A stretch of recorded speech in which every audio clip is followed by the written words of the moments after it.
Delgado. Senhor presidente, senhoras e senhores parlamentares, eu começo aqui saudando, cumprimentando a todos pela nossa posse hoje. Não poderia deixar de iniciar cumprimentando aqueles partidos que nos deram sustentação para que a gente pudesse apresentar o nosso bloco de mudança, de trabalho, e um bloco que representa a ética através dos seus parlamentares, nobres parlamentares do PSDB, do PPS, do PV, e também cumprimentando e agradecendo o orgulho que me foi dado pelo meu partido para me apresentar, e ao PSB os meus agradecimentos na pessoa do nosso presidente que está aqui, Carlos Siqueira. Gostaria também de saudar os nossos concorrentes, saudar ao Chico Alencar, grande poeta e amigo que representa, alguns dizem marcando a posição, Chico, mas colocando a sua ideia do que pensa dessa casa aqui no parlamento. Saudar o deputado Arlindo Quinalha, do PT de São Paulo, que também traz a representação do Partido dos Trabalhadores e junto a ele os partidos que o apoiam. Saudar ao deputado Eduardo Cunha, aquele que representa o bloco maior apresentado, e em função disso as pessoas julgam que ser aquele que causa um pouco mais de efervescência nessa discussão e nesse processo. Gostaria de dizer a todos, cumprimentar a todos os colegas parlamentares, já de início pedir o voto e o apoio, o voto que vamos colocar ali para transformar o parlamento brasileiro. Um ditado chinês, senhores deputados, diz que há 3 coisas que não voltam atrás: a palavra dada, a flecha lançada e a oportunidade perdida. Suspeitaram que eu pudesse estar aqui, disseram mais uma vez que a nossa presença aqui poderia não acontecer. A oportunidade perdida em 13, quando tive um grande apoio dos colegas que aqui estão, me fazem ter o orgulho de voltar e dizer que a palavra dada naquele dia, hoje será repetida para que a gente possa chegar ao segundo turno e ganharmos a eleição pelo bem do parlamento brasileiro. Há 15 anos atrás, senhores deputados, eu cheguei a essa casa, advogava em Minas Gerais, e ao iniciar minha carreira política, eu troquei minha opção profissional, deixei de advogar. Hoje sou só político, exerço com muita honra essa posição em política, porque ela não é desmerecedora das nossas atividades. Reconheço que temos deputados aqui que são políticos e médicos, continuam exercendo as suas funções, político professor, político funcionário público. Reconheço todas essas posições. Agora, aquele que muda de posição, que faz uma opção clara pela vida pública, que vem aqui como qualquer cidadão e recebe o salário e vive desse salário e viaja de avião de carreira e vive como qualquer cidadão comum, que sofre com a volta da inflação, que sofre com o aumento da carga tributária, é com esse sentimento que eu me tornei hoje uma pessoa que pratica política, um cidadão que faça política, e ao fazê-la, tenho que fazer com denodo e com a dedicação que me é devida. Nós precisamos romper esse conceito que a atividade parlamentar é algo espúrio, senhores deputados, senhoras deputadas. Não é. É honroso se nós o fizermos para que a gente possa elevar o nosso sentimento a quem verdadeiro verdadeiramente representamos. Rui Barbosa, o maior exemplo da velha república que já passou por esta casa, poeta, professor e político baiano, dizia o seguinte, deputado Paulo Magalhães. Rui Barbosa dizia que há uma diferença profunda entre política e politicália. A politicália é a malária dos povos que praticam e fazem. A boa política, ela é saudável, mas ela deve ter como norte, bússola e, acima de tudo, direção, a condução ética, a moral elevada e os valores estimados. O que nós representamos nessa casa, senhores deputados? Aqui chegam mais de 43% de deputados que trazem das ruas esse sentimento de mudança.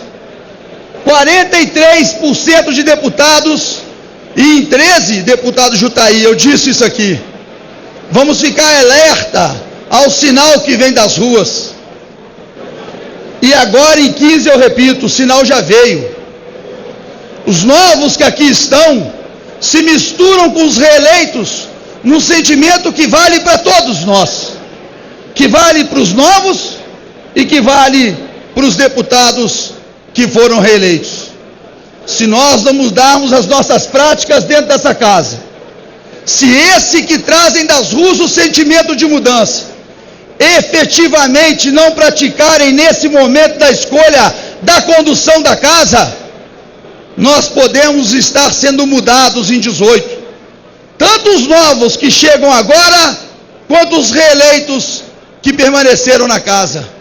Façamos com a responsabilidade daquilo que o parlamento nos trouxe como sinal das ruas do povo que representamos. Nós temos várias propostas a discutir nessa casa, foram ditas pelos adversários. Eu tenho aqui, viajei, e eu peço atenção aos nobres deputados novos e os reeleitos. Tive a preocupação para os lugares que eu tive a oportunidade de ir, senhores deputados. Eu peguei o discurso dos últimos 4 presidentes eleitos nessa casa. Estão aqui. Quem quiser, está na mão. Nos últimos 4 discursos, sabe qual que era a palavra-chave? Independência. Construção de anexo 5.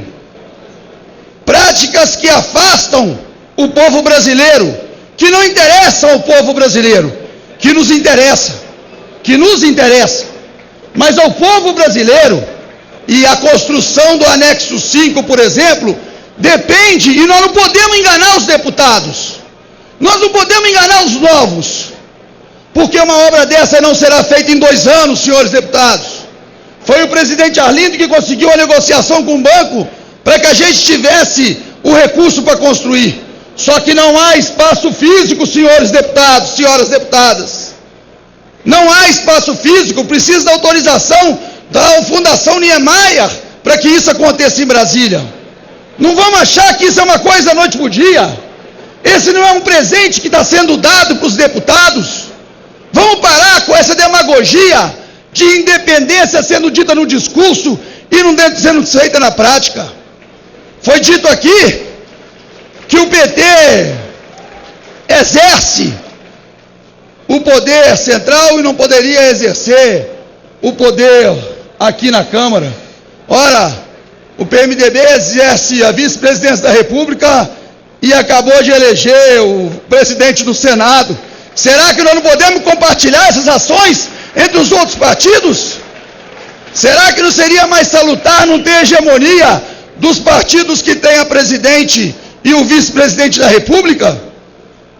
O meu partido, o PSB, por uma decisão clara, fez a proposta pela independência, para que nós pudéssemos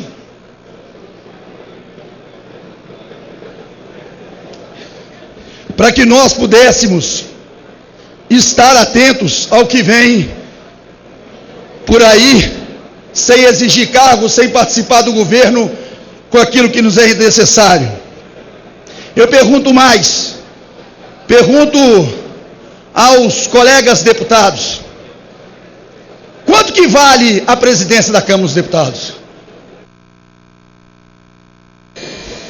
Estou concluindo, senhor presidente.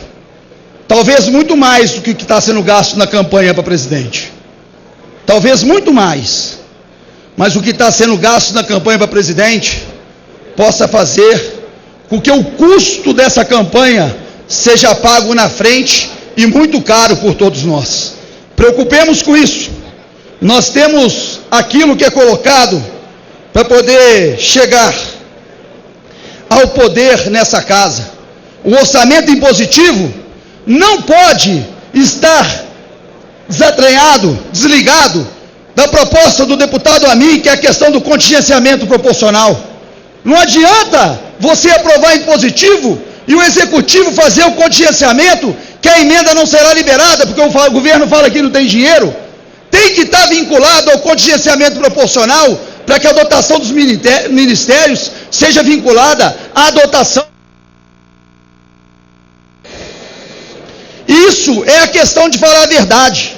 Eu não posso oferecer para um deputado que chega a essa casa uma comissão, titularidade de comissão, suplência de comissão, até porque todos têm direito a ela. Parem de enganar os senhores deputados e senhoras deputadas. Isso é do processo. Todos os deputados têm direito à comissão. E os partidos fazem arranjo para que todos possam trabalhar nas comissões permanentes. É igual um trabalhador que vai ser contratado e recebe, vai falar que vai ser pago o 13º. Esse já é um direito. Os parlamentares já têm esse direito. Não votem preso a isso. Para finalizar, parodiando o meu amigo Chico, deputado Chico Alencar, eu gostaria de usar uma frase, um dito de um poeta mineiro.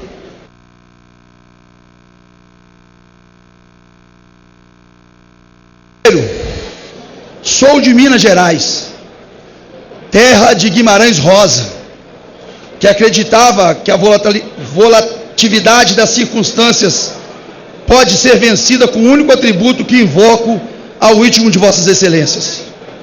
Nas palavras do poeta, o correr da vida embrulha tudo.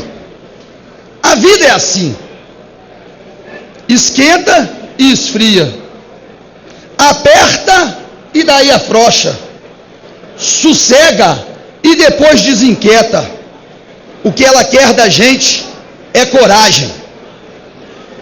Podemos, senhor presidente, ter a coragem de vir aqui de novo, junto aos colegas, pedir novamente o voto e o apoio para que a gente possa ir para o segundo turno e vencer as eleições.